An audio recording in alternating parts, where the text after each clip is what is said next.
All right, so we are live here with Erika and Lanny from Mann and Mann U. So, Erika and Lanny, tell me a little bit about yourselves and a little bit about your business and your history with photography. Sure. First of all, I'm looking in the group. I don't see us live there. We're not live there yet? I don't see us. All right, let me...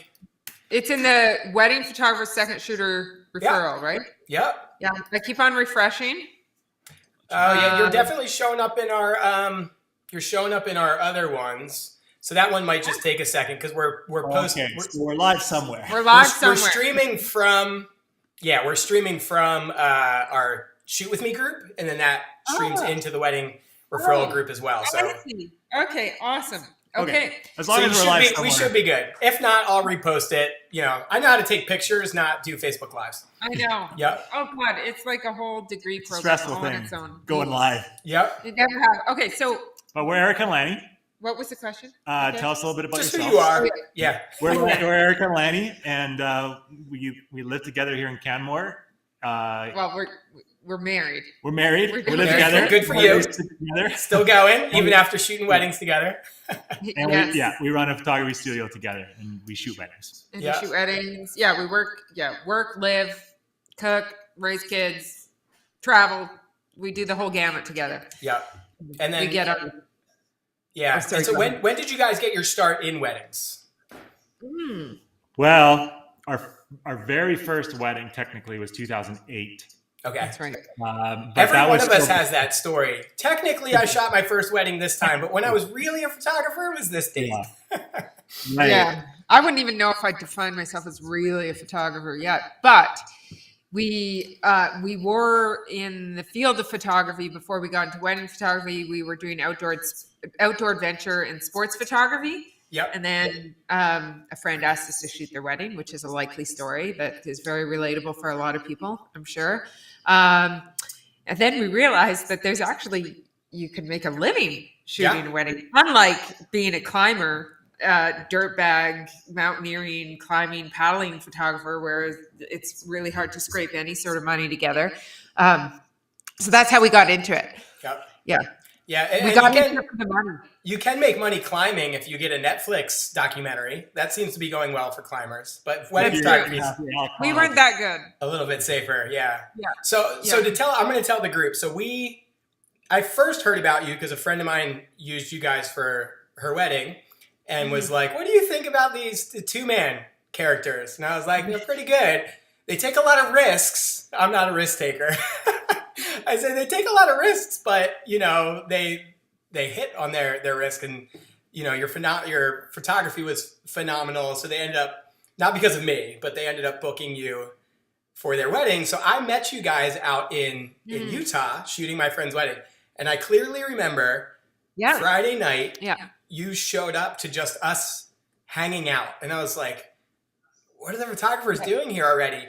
And one of you, I forget which one, made this comment. Because you're not afraid to get close.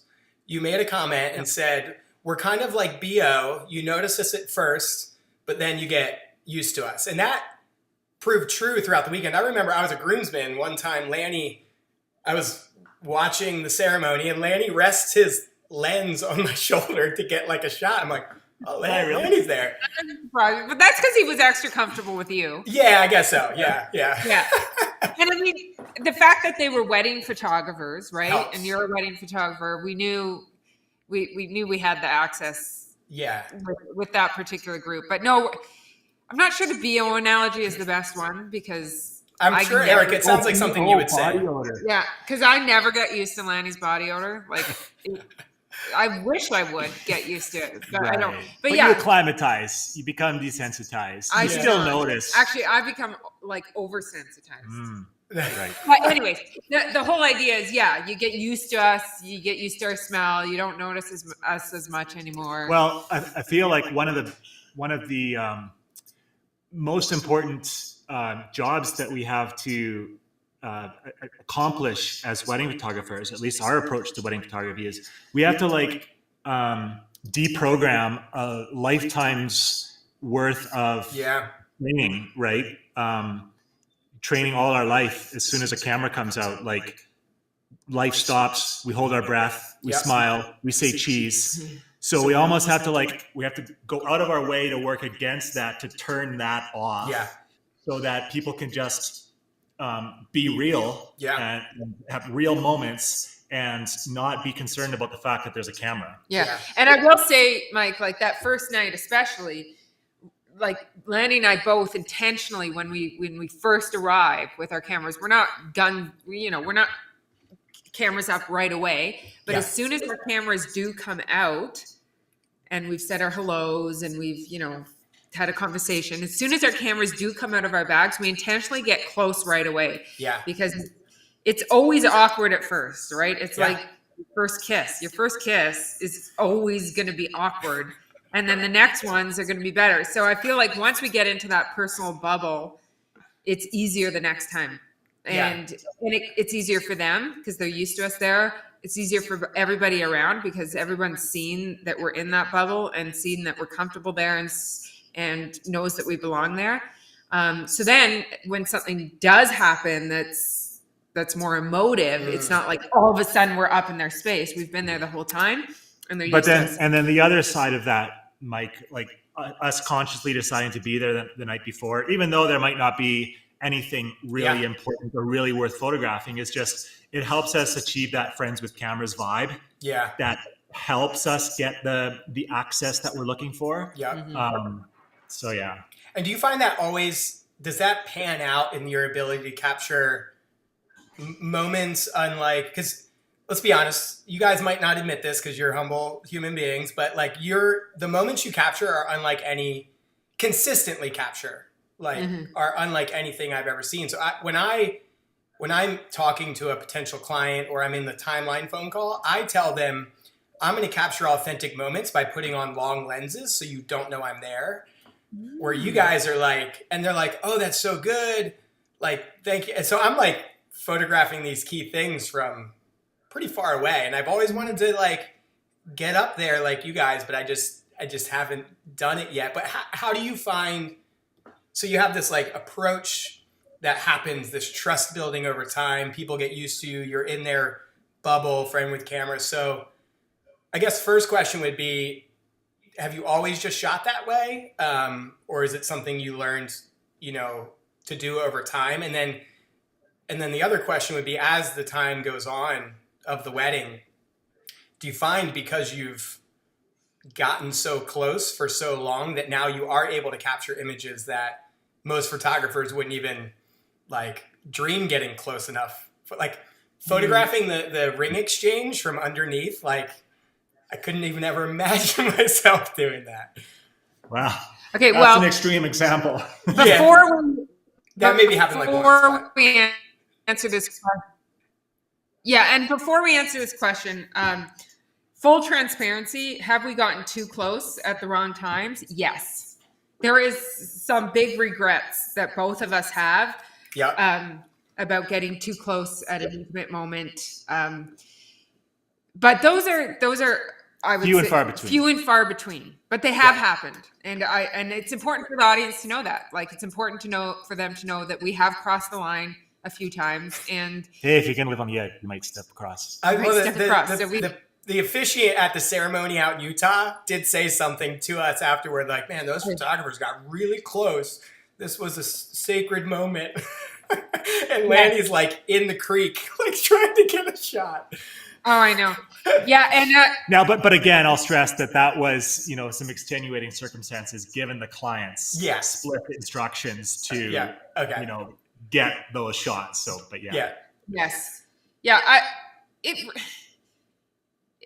like anything in life, really, once you become, you have to go by feel.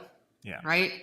You have to go by feel, but you have to go with the right feel. Like there's always this underlying fear of getting close, as there's an underlying fear of many things in life. And the only way to get over that is just to get close. Yeah. Right. Yeah.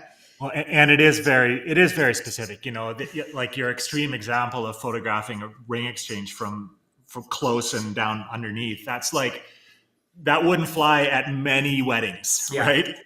Some it does, right? Depending on the clients and the nature of that particular ceremony, we can get away with it, or it feels okay. Other times it absolutely doesn't. So it's very, and we've got different lines with that. Like there's times you've gone under and I'm like you should not be there. Like especially before the dawn of silent shutters. Like there was time where I feel like I was, like completely stressed looking at where Lanny was going in the middle of a ceremony. Now, Erika's painting a picture here, like we are always way too close. No, but no, in those circumstances, under the ceremonies rings. Are a delicate. I would say going under the rings and the ring exchange is too close. Yeah. But it makes for an amazing shot. 1% of weddings, right? Yeah. So there's other 99 point some percent of weddings. There's lots of opportunities to get a lot closer than many photographers do. Yeah. Well, the big difference, Mike, is right. You're getting in on those moments with a bigger lens, sure, and you can see the moments. But I would argue that there's probably a difference in terms of how much you can feel the moment. Yeah. So seeing a moment and feeling a moment are very different things. And I feel like if we want our viewers to feel the moment, if we want them to feel like they were present in the scene that we're photographing, we got to use the wide lens because that's well, and if we want our clients to, if we want the photos to remind our clients of the way they were feeling in that moment. Mm-hmm. I mean, like, to answer your question, have you always shot like this, or is it something that you learned? It is something that we sort of gradually learned. We started, looking at our work and over time gravitating towards doing the things that resulted in more impactful images. Yes. And we started to realize, why are these images hitting harder than other ones? And we recognized the common denominator, at least for moments and emotion, came down to how close we were, right? Yeah. So we started to recognize if we're closer with wider lenses, we can feel those moments more than we can from further away with a longer lens. Mm-hmm. Yeah. And then it does boil right back to just like you, we're the same. It starts with the education with their clients, and where you're saying, I'm gonna capture those moments by being a fly on the wall far away with a long lens. We're the same, only we communicate a different message. We say we're gonna capture those moments the way that they feel, and we know that the way to do that best is to be close. So we're gonna be close. You're gonna notice us at first. You'll become acclimatized. Eventually, you'll just forget about us. Yeah. And the other important piece there for our approach is that we explain to our clients before they even hire us that we're not going to direct anything, right? Mm-hmm. So, and that's a little bit different than some clients are expecting. Yeah. Maybe the last wedding they were at, it was a photo shoot, or the photographer was directing things throughout the day. But the fact that we don't, that sort of hands off, whatever happens, and they're never looking to us for direction, in a way, it makes it easier to do what we do and be close because we're just close. That's it. It's never about our camera. They're never doing something for us in our cameras. It's just whatever they're doing. And once they acclimatize to the fact that we're close with our cameras, they do forget about it. Yeah. Or at least we Well, so in fact, that wedding where we met, you did the directing, remember? Some bridal portraits, and the bride knew that wasn't what we do, and so she's like, "Oh, we'll bring Mike in to come and do the bridal." Yeah, that wasn't intimidated or anything that you were critiquing my form. So adding to that, so I met you guys in a wedding in Utah, and then I reached out afterward and was like, you guys ever need an assistant? And so I ended up traveling up to Canada, somewhere above Niagara Falls. There was, some weddings. So I assisted. So I got to see you work, and I've looked at your website and often have thought, as probably other people, like, there's no way some of these shots weren't set up where you're telling people to do stuff. So then when I showed up to bridal prep with you, Erika, you had already been there probably since like 3 a.m. It felt like you were there forever. I come rolling up with my Mickey D's, breakfast sandwich. But you already had like 5 to 8 spots picked out where you thought layered moments were going to happen. And I remember one in particular. It was like bottom of the steps. You were one room was like hair and makeup. So you had two doors in front of you, hair and makeup, a mirror that had the dress reflected in it. The left one had a piano, and the one behind you to the left had a window that you hoped somebody got ready in front of. And you kept running back to that spot over, and then you had some other spots as well. That one in particular sticks out because it was, and it never ended up coming together. So you never, and you could have just said to everybody, hey, do this, do that. I want to take a shot, click, I'm done. So how does that also play into capturing these moments? Like, was that a rare thing that I saw when I assisted you, or is that's part of your process of like looking ahead to what might be coming in the future? Yeah, and it's sort of really boils down to hold on, I've lost my train of thought. Well, while you're thinking, I'll just say that Lanny doesn't need to process. He's got the answer right away. I mean, I'm similar with the groom prep. For me, it boils down to mental bandwidth a lot. I mean, we've only got so much mental energy with us, right? And because we're taking that documentary approach and we're not directing it requires 100% of our attention to be dialed into, okay, what's happening and what's going to happen, what might happen, because we can't make it happen, right? We don't have that liberty to line things up we do. for us. I mean, we could, we choose not to. The reason we've chosen to choose not to is because we get better results. It's not some ethical thing. It's not a rule. It's just, we know we make better work when we're letting it be, because weddings already are these predictable events that follow a timeline and a scripted thing, and so invariably it's easy for them to all look the same, but they're not. It's because a lot of us as photographers, we try to make them all the same. We have like a preconceived shot list in our mind. We got to get this shot. We got to get this shot. And so they all kind of look the same because we've orchestrated it to be the same, right? The window light, the same. And so when we take this handoff approach and just let it be and try not to have any expectations, then invariably the photos we make are unique because they're no preconceived vision. Just let it be. But what I was going to say is it's all about seeing the potential within a space, right? And the potential of that shot didn't line up, but the potential of a whole bunch of other shots did line up.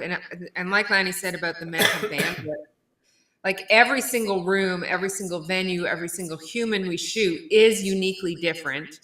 And so if we can, instead of using our mental bandwidth to make things up, we use our mental bandwidth to look at the opportunities that are in front of us, right? And so that was an opportunity in front of me. It never lined up, but there were several more that did line up.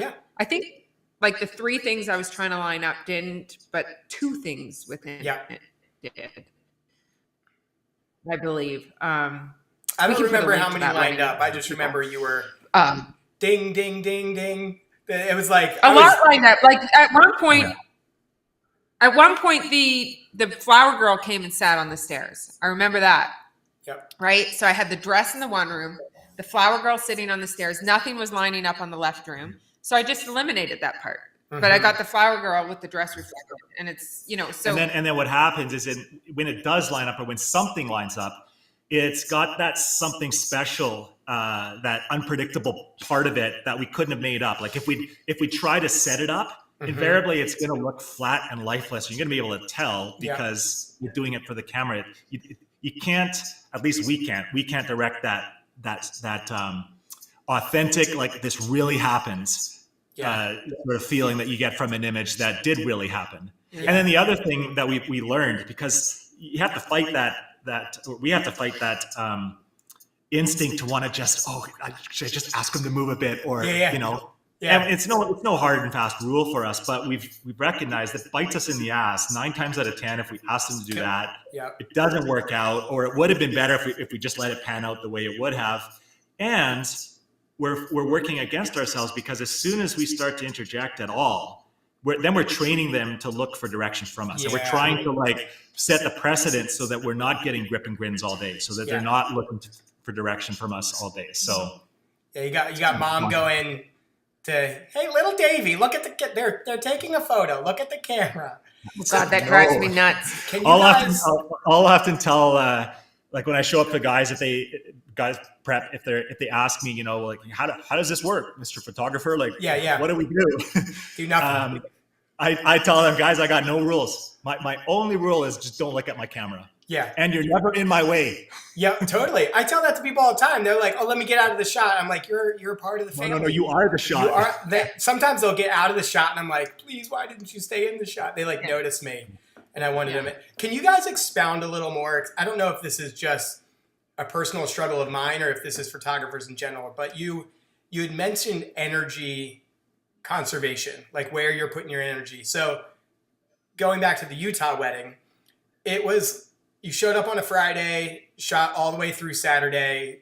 Who knows how many hours you put in total. But it wasn't until like 7:00 p.m. on Saturday that I actually saw you guys sitting down, and it looked really, really weird.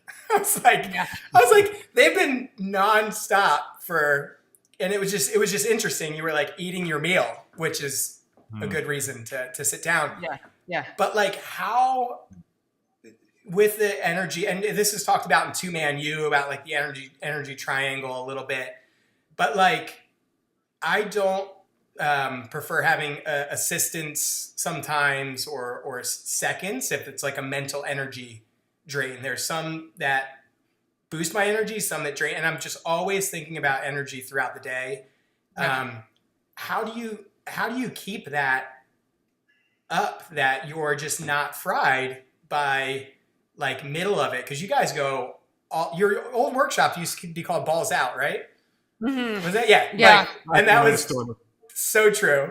Because you guys just don't stop. How do you keep that energy up throughout? And then also, if I can add to that, your shooting requires a lot of presence, like awareness. Yes. You talk about feeling the shot. So like that's a lot to juggle energy wise. Yeah. Oh, yeah. And I will say we are more exhausted at the end of every wedding we shoot than anything. Like it is a marathon, but it's also a meditation. Like, and those seem like polar opposites, right? Like running a marathon and a meditation. But it's like you said, it's the mental energy more than anything else. Like physically, we're exhausted, but mentally. What is most exhausting is that negative voice inside my head, which has gotten better in recent years. I would say after I passed the 10-year mark of wedding photography, that negative ninny inside my head that's constantly telling me I'm going to have to refund the couple, or I'm not doing good enough, or I'm the world's I'm a poser. I will say now I just show up at a wedding and all I worry about is having a good time. Yeah. That's it. And I know that if I focus on the process, which is looking for moments constantly, not sitting down, but even when there's not much going on, just looking and trying to get my camera in interesting spots and trusting that something will line up eventually. If I just do that, the results will take care of themselves. And I think what was most exhausting before was always being so worried about the results. Yeah. But I feel like we're finally at a stage where I can trust that the results are going to be there. Yeah. And I don't have to worry about it. Yeah. Yeah. And also it is what it is. I mean, that's been a hard lesson to learn, but when we can be in that state of mind, and that's the letting go of expectations and preconceptions about what it should be. Right. Yeah. But it is what it is. Takes a whole lot of stress off of the shoulders to be able to go into the wedding and approach it with that state of mind. Because I mean, absolutely, that's the biggest energy suck is the internal voice. Yeah. And then is that directed just at yourself because you're always competing against yourself? Does the fact that in the photography world, which is like a grain of sand of the entire world, but in the photography world, there's a lot of eyes on you guys. Like when I see a blog post come through, I get excited. Like, are you able to keep out that noise as well? Now we are, but I would say like it's taken a lot of training. I would say ourselves there to was be a able few to- years that, yes, I was worried about the eyes, Yeah. seeing our photographs and people expecting gimmicky shit, right? Yeah. Like prisms and fancy lighting techniques, and it took a real tough couple years of deep soul searching to figure out that I have no interest in photography for that reason, even though that's initially what got us all the attention. Yeah. Right. And then realizing that I don't just not like that photography. It actually goes against my very core values. I don't mind other people doing it, but in terms of what I bring to photography, and so realizing that, coming to that realization, and just sort of saying fuck it to the rest really helped me. But that was a long, like, sort of 2 to 3 year process. Yeah. And I'd say for me, it's not so much like fuck it, because I do feel that I feel a huge weight of expectations on my shoulders when I show up at a wedding.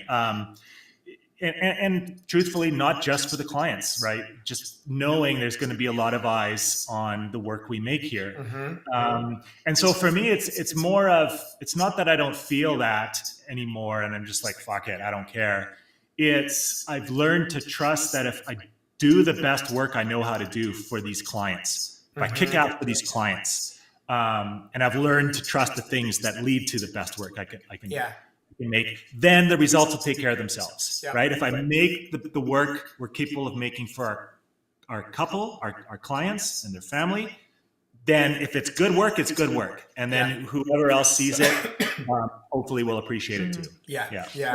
And I will say doing personal projects has really helped me, because for example, I photograph our family at the cottage every year. Yeah. And of course, it's 7 days. I have my camera out every day, but it's a completely different, or it was a completely different experience. I'd enjoy it. I was photographing from curiosity. I was experimenting more. I was seeing the kids and their little idiosyncrasies. And that is my best work. Yeah. I will say, without a doubt. And so then I just asked myself, well, why can't I shoot weddings this way? Yeah. And the truth is, I can. Yeah. And we make better work as a result. I can shoot weddings that way. I don't have to take a picture of the dress hanging in the tree. I don't have to do detail shots. I don't have to shoot through prisms. And that's not an insult to anybody that does that stuff, because that's where their mind is, and that's where their passion perhaps lies. But I was so far off from what, like, my personal work and my photography work were so far off. Yeah. But now they're really close. Yeah. And so when I show up at a wedding, it just feels like a personal project That's now. good. Yeah. And I'm just like, I'm going to have fun today. Yep. That's it. Yeah. When I use my little Fuji X100 to photograph my family, that's super slow. It takes forever. It's like a retro layout. Yeah. So I'm like having to do all this stuff. But I don't care if I fail. It's which sounds completely opposite, because it's my family memories. But that kind of reminds me of again, those out in Utah, when I kind of already touched on this story, but ceremonies happening, and there was like a little like creek or something that went back behind the bridal party, the wedding party, whatnot, and ceremony's going on, and I just look over and I see this Lanny slowly doing these steps in the thing. Everybody saw him. It was like, and then afterward I said, how'd the shot turn out? And you said it didn't turn out, but everybody saw, like, everybody's going to be looking for the creek shot. Like, everybody saw it. I don't think so. Is there they remember you there, but is there some of that as well, of like, I'm going to do this and it might take a lot of time and effort and I might completely fail, but I'm going to do it. And especially during something as important as the ceremony, like where you don't want to miss key moments because you're in a creek, or is that a normal thing as well that I saw, of you guys just didn't seem afraid to fail at the stuff that you tried? Well, we're definitely afraid. Like, there is definitely a fear. Like, but sometimes we're able to just look beyond it. But it does help that there's two of us, Yes. right? Of course. I mean, that really helps. Like if Lanny was shooting that ceremony by himself, and again, we're going with what interests us, right? Like I have no interest in shooting from across the creek because I want to look at people's faces and I want to see the emotion and I want to, and Lanny was more interested to go across there, right? So he's following what interests him. I'm 7 years ago. What interested Yeah, in this is a 7 time ago. Yeah, even the one I assisted with you guys was 5 or so years ago. So I'm sure there's been a lot of evolution. Oh yeah. Of course. Especially as But you're I will teaching say, people. like, I would like to answer your question. Even though our motivations change and our interests change, a common denominator, I'd say, for us, like right from the beginning, has been to maybe take more risks than others do, or at least ostensibly taking a risk. Because really, it doesn't feel, a lot of the things that we do don't feel risky for us because the things that we view as important parts of a wedding aren't the same as what a lot of maybe some other photographers typically consider the important parts: the first kiss, the cake cutting, the whatever. Like the more predictable, expected it is, in a way, it feels it's less interesting for us. Yeah. And so we might be taking something that's perceived as high risk. It doesn't feel high risk for us. And also, yeah, we don't feel the pressure to create a result from everything that we do. I mean, we get all kinds of stuff and we try all kinds of things going into it knowing this might suck or it probably won't line up. But if it does, so more often than not, we do. So we're just used to that. It's like, just because we do it and try it doesn't mean it has to work out. Yeah. And that is a mindset thing, right? Like one of the things I feel like adults are really bad at is adults are really bad at sucking at something. Mm-hmm. Like kids are really great at it. You know, kids, just look at a kid learning to walk. They fall down and get up and they don't attach it to their self-worth. Yeah. Right? When they fail at something or they're trying to learn something, they're good at sucking at things. And I feel like we have consciously tried to take that mindset. Yeah. And remember that we have to be good at sucking at things, and we can't attach it to our self-worth. Like, well, I mean, because we recognize that we make better work when we do that, because even though we miss a lot more, of course, the stuff that we do get is stuff that we would never have got if we weren't willing to fail. We weren't willing to go for the long shot. Yeah. So. Yeah. I mean, still, we have those moments where we're like, God damn it, that didn't line up, or I suck, but I do sort of repeat a mantra to myself, which is like, take my work seriously, but not personally. So seriously in that I'm trying to improve it and I'm trying to get better, and I'm looking at my failures and trying to learn from them, but personally that I'm not attaching it to, am I a good photographer? Yeah. Or am I a good artist? Or am I a good business person? Because that's connected to my self-worth. Yeah. Yeah. Right. And it's hard to separate the two. It really is hard to separate the two. It really is, especially when you have a name and a business and you're the professional and you're getting paid for it, and you should make it look like you know everything. I like the fact that I can review my images through the viewfinder now I'm still stuck on Canon. I've never switched, but because now I don't have to show people that I'm questioning what I just photographed. I can just keep it up to I no longer have to do this. It's like, it's a personal thing of like, what are they going to think if I'm looking at my camera that I don't know what I'm doing? And plays a huge role. And that's mental bandwidth. That's the mental energy, right? And I remember going to conferences like years ago, and they, like when we were first starting photography and learning from people who would say things like, never let your clients know, like if they don't look good in a photo, or if you've messed up, because they're going to internalize. But we sort of take the exact opposite approach. We're like, oh, well, this isn't working. Let's try something else. And like, we'll stop and think. And I feel like we've got to the point that that we can show our clients when we're struggling, and we can show our weaknesses, and we can show that we're human. Yeah. And people are fine with that. Totally. Well, and I think you're kind of speaking mostly to portraits, because I think that's a common portraits, a common maybe struggle for photographers, is that feeling like we have to be large and in charge. And, you know, so when our clients show up and it's like, we got to run the show and we got to give them something to do every second of the whole shoot. And we always have to look like we're, you know, we know what's going on and super confident. And that blocks us from making good work. It makes us settle for good enough. It prevents us from taking risks, trying new things, perfecting ideas. It's all part of the creative process. We try to hide that important part of the creative process from our clients. Our clients don't know. I mean, they don't do this. This is like a window into a new world for, you know, creative professionals. It's okay to show them, like, this is what it's like. Like, we're going to go and explore together. We're going to look for the light. We're going to struggle. We're going to try some things. We're going to try to improve some things. And we're going to work together through the shoot. And they're totally okay for that, with that. And actually, they appreciate seeing that.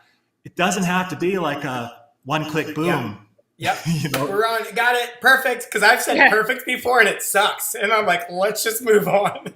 But the photo sucked. One of the things that I noticed in both weddings and through the education that you guys put out as well is like the transitions seem to be paramount for you. Like going from the house to the car, right after, you know, the ceremony ends and the couple processes out.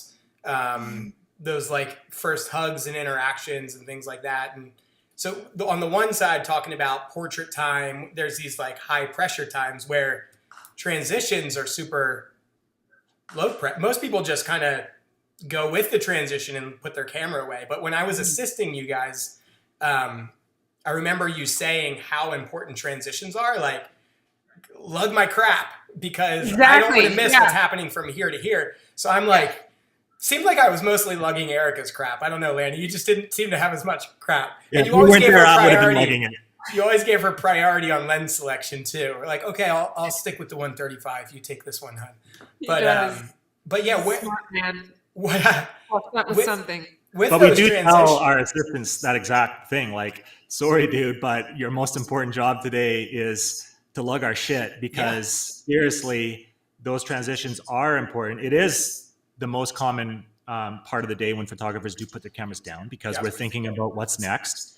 But they're the most interesting parts of the day, because it's all the stuff that they can be, because it's all the stuff that's happening off of the scripted timeline. And so that in between stuff is when you get unpredictable. It's when you get unique. We all want unique work, but our cameras go down as soon as the wedding starts to get unique. Yeah, exactly. Well, and I feel like, it's when the unexpected stuff happens.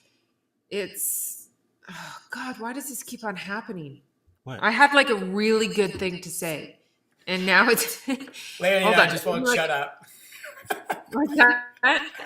Lanny and I just won't shut up, so you lose your thought. I know what I was going to say.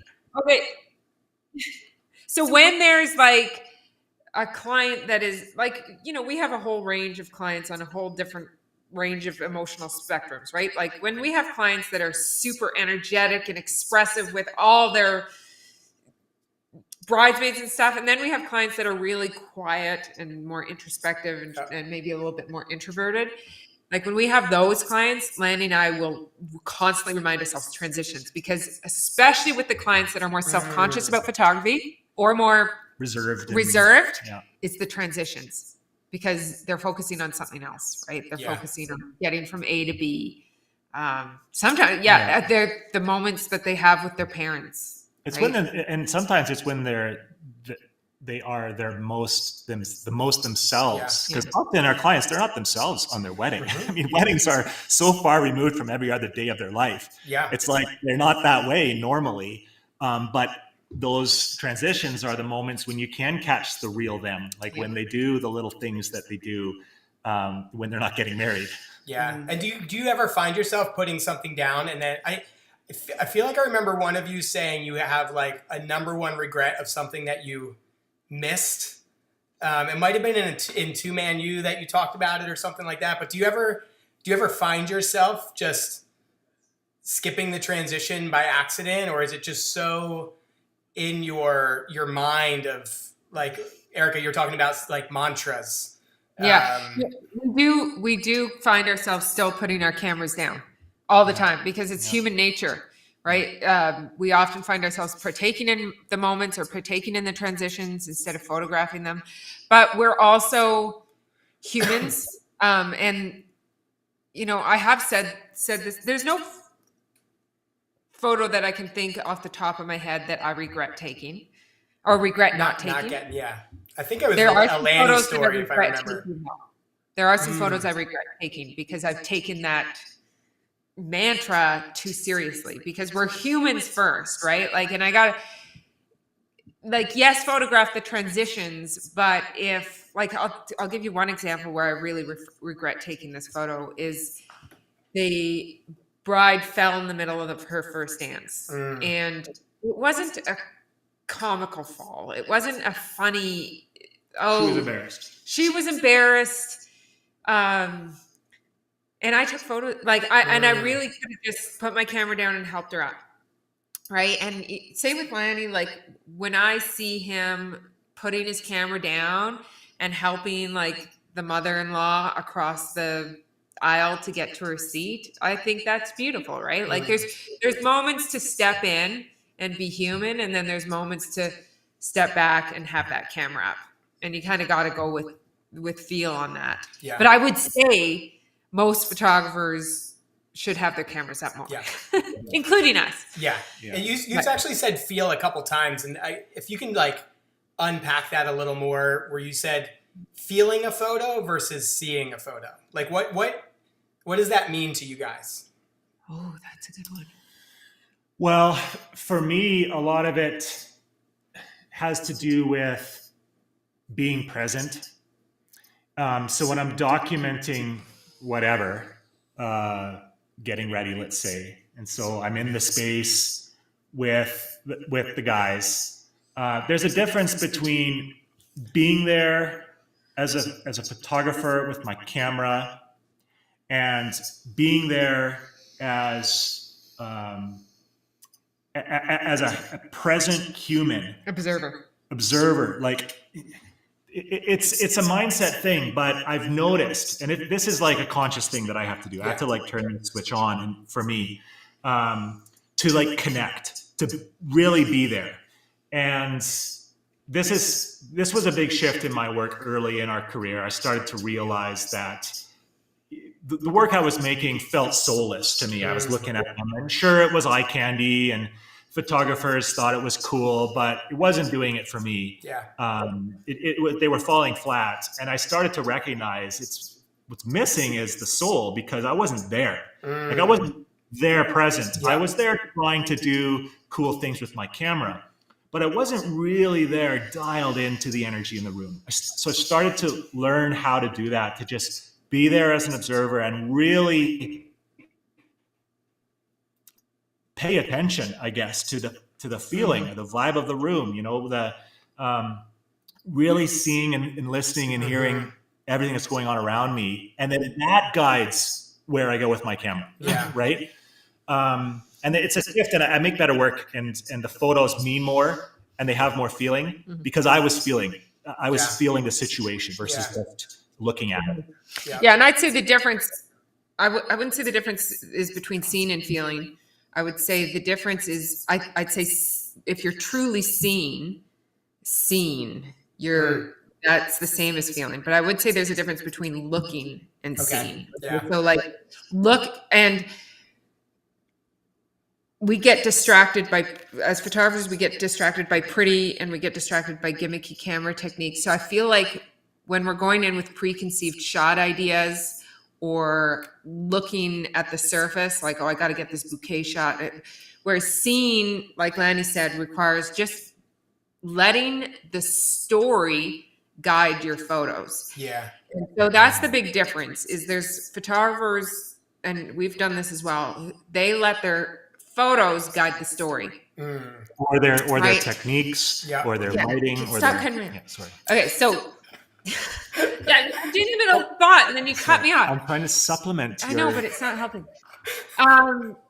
Yeah, so letting the narrative guide your photos. And so many times we walk into a scene and we let our photos guide the narrative. And so reversing that takes a lot of presence. Is the difference between looking and observing. And this can't like be something that you guys just do on a wedding day. I have to imagine, and I read your 2 man 2 cents emails and whatnot, but like in your personal lives, I guess it seems to me like you're doing things that are then going to impact your photographic lives. Like my wife, Carrie, who you've met, and I are really going hard into mindfulness and a mindful awareness when we're parenting, like what's actually happening in front of us with our kids, non-reactive parenting. And then even in our relationships, and like breathe to 10 before you respond, or like, is some of that going on in house here that then, because it seems like it couldn't just happen on a wedding day. All of a sudden I'm present, Lanny and Erika, but there's a lot of work behind the scenes that you have to do internally. There's a lot of work behind the scenes, but I feel like weddings are the best training ground for it. Like I'll just give you an example. Like we went to Paris recently. We went to the Louvre Museum. We saw the Mona Lisa. I remember reading about this. Yeah. Nobody actually saw the Mona Lisa. My favorite museum was the d'Orsay, Museo d'Orsay, which is all the impressions. Like I literally I would say one of the biggest impacts you can make on your photography is to look at the way you consume art.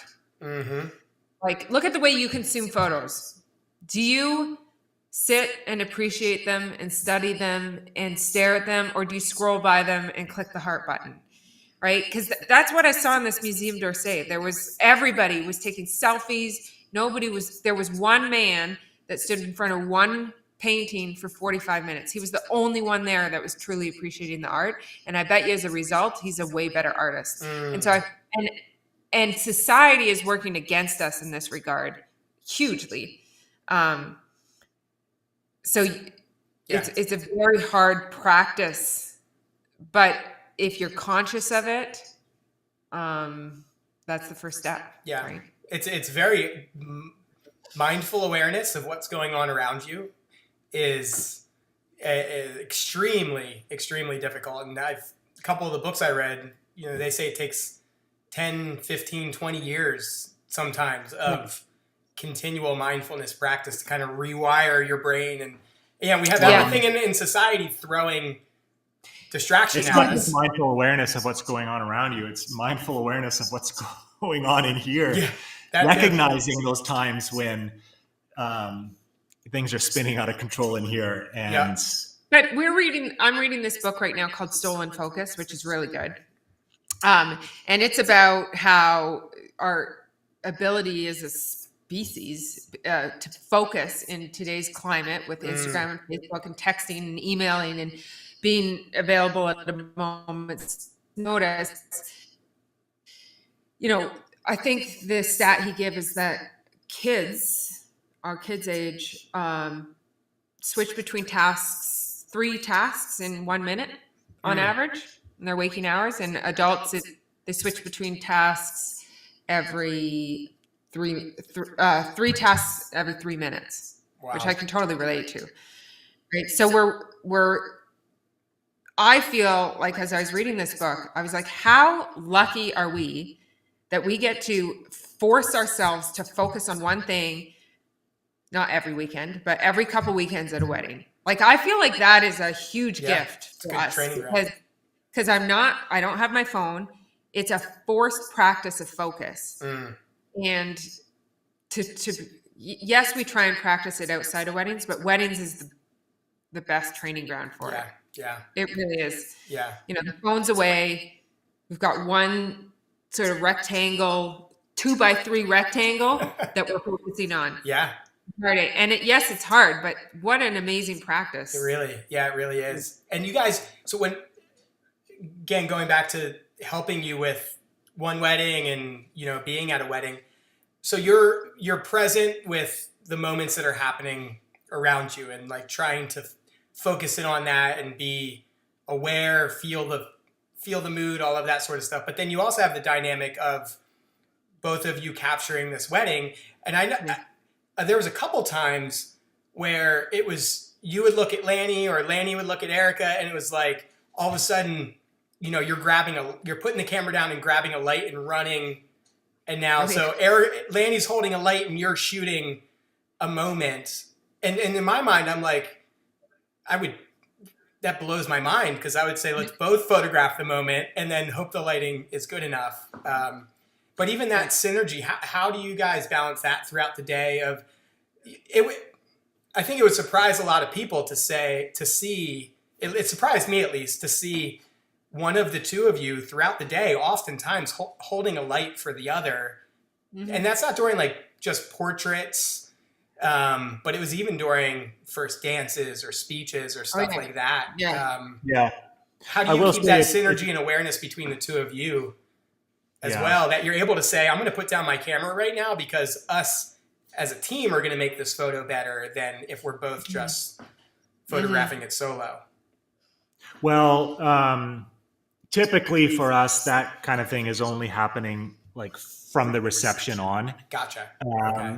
Before that, like getting ready, we split up and shoot the two stories independently. So in those cases, we're just solo photographers working with our own lights. But we do, from the ceremony on, like when we do come together, we do work together as a team, whether or not we're both shooting, kind of recognizing, okay, you're doing the close shot, I'm doing the long shot, or, you know, you go here, I go there.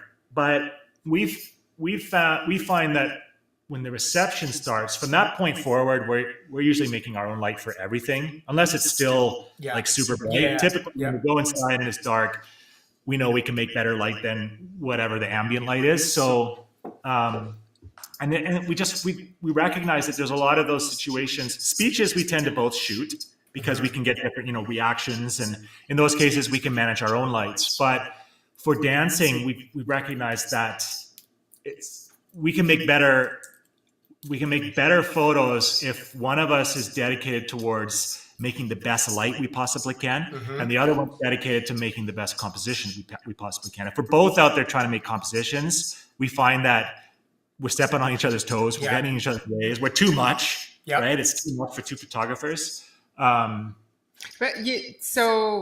there will be times, like, for example, probably what you were referring to, like after a speech, where I'll look at Lanny, because they'll go in for the hug, right? And they'll come out of our light and go in for a hug. So I'll look at Lanny and he'll quickly grab my flash and hold it on the hug.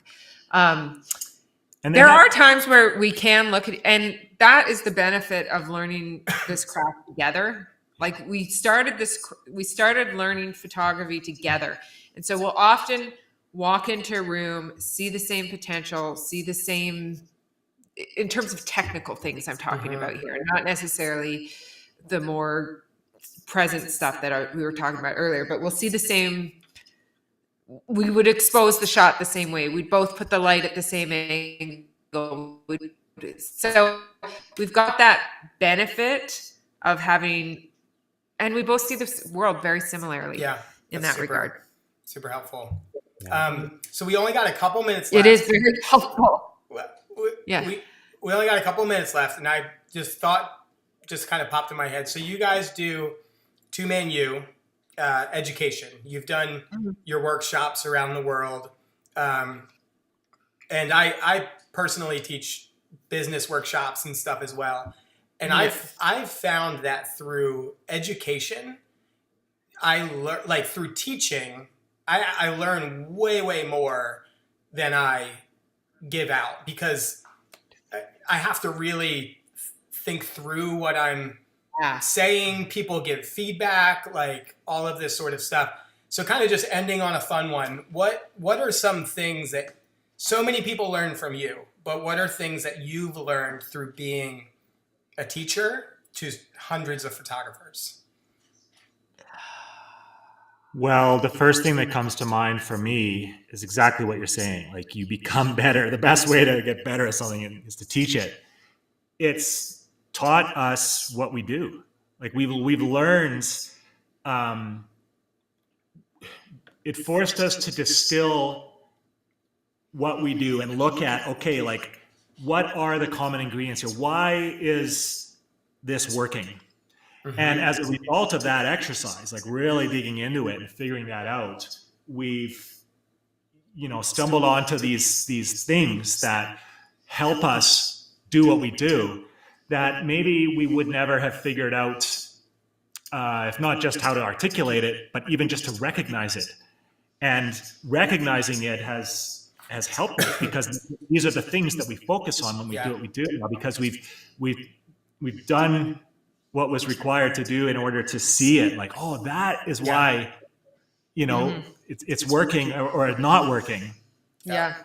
I would say the biggest thing I have learned through teaching is that the photography is secondary, right? So we have students whose, I hate to say this. None of them are listening right now. We have students whose work has only grown marginally, but they are the most passionate photographers out there. Like fully passionate in their job, and their work doesn't necessarily reflect that. It does for their, and then we have client photographers who are like, just their work grew leaps and bounds, and they became like, they started creating these amazing photos, but their passion isn't there. And in the end, which one is which one is giving a better service to their clients? It's the passionate one. Because they're bringing something so much more to that wedding than just the photos they're producing. So their presence. They're bringing their presence, right? They're bringing their. So to me, what I've learned is that of course the photos matter. That's what people are hiring us to do. But who we are as people. Bring more. And I'm sure if, when I look at my reviews online, and I'm sure when you look at your reviews, maybe 20% of the time photos are mentioned. It's 80% is the experience, and even the wedding day, people say you're doing a great job, and I'll be like, well, they haven't seen a single photo. How do you even? I know exactly. Cards in my camera. That's all that matters. And I feel like we always equate results with passion, right? Like we equate, this person's really good at this, they must be passionate about it, or vice versa. They're not related in any way whatsoever. That is the biggest thing I have learned through. They are in some ways, but the biggest thing I have learned is that results and passion are kind of not as related as we might think they are. Well, and results, though, if we're only looking at the end images, but the result of the client experience, the result of the impact you have on them and their day and their memories, that result does matter, right? Yeah, exactly. It really does. Yeah, I've said in the past that you could have an incredible photo, but if you put the client through hell to get it, they're always going to remember what you did to get the photo. And so it's best just to enjoy the day. Be a good presence when you come into the room, make the room better, not worse. All of that sort of stuff really.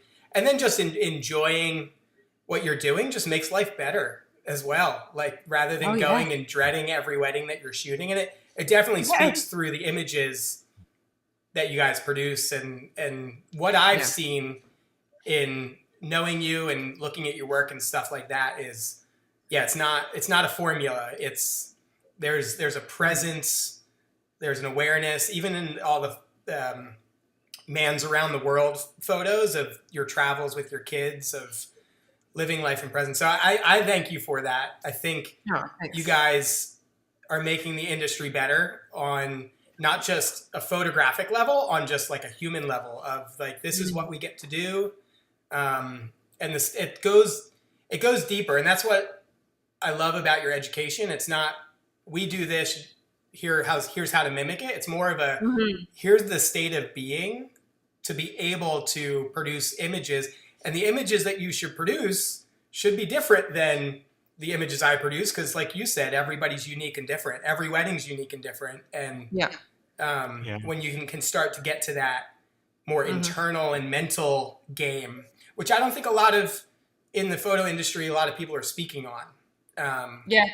Well, I mean, it came out of necessity, really, for us, or I'll talk personally here, because I am not passionate about photography. Like, I could take or leave actual photography, but I feel like photography is just such a great vehicle for other things I am passionate about. Like, I was talking to Malin about this last night because she was like, I don't have a passion, Mom.